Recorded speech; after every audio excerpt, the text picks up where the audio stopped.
Hi yours, welcome back to my channel. మీకు ఈరోజు బొప్పాయి తోట, మిరప తోట ఇవన్నీ చూపిస్తాను. వచ్చేసేయండి నాతో పాటు. చూసారా బొప్పాయి తోటని? అదిగో అక్కడున్నది మిరప చేనండి. చాలా చాలా బాగా పండింది. ఇదిగో బత్తాయి, అది 10 సంవత్సరాలు అయింది మొక్క వేసి. దానికి ఒకటే ఒక కాయి కాసింది. మా ఫ్రెండ్ వాళ్ళ పొలం అండి ఇది.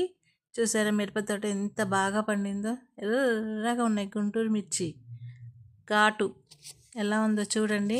ఇక్కడ మీకు అదిగో అందమైన బంతి పూలు చూసారా ఎంత బాగున్నాయి. తోటకే అట్రాక్షన్ వచ్చింది. చాలా చాలా బాగున్నాయి కదా. ఇంకొక చెట్టు ఉంది ఇక్కడ, బంతి పూల చెట్టు.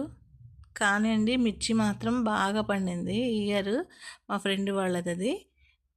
చాలా చాలా బాగా పండింది. పాపం మా ఫ్రెండ్ నా కోసం ఈ వీడియో తీసి కష్టపడి పెట్టారు. నేను ఒక చిన్న వీడియో చేసి పెడుతున్నాను. దయచేసి నా ఛానల్ని లైక్ చేయండి, షేర్ చేయండి, సబ్స్క్రైబ్ చేసుకోండి. మమ్మల్ని కూడా ఎంకరేజ్ చేయండి అండి, ప్లీజ్ అండి.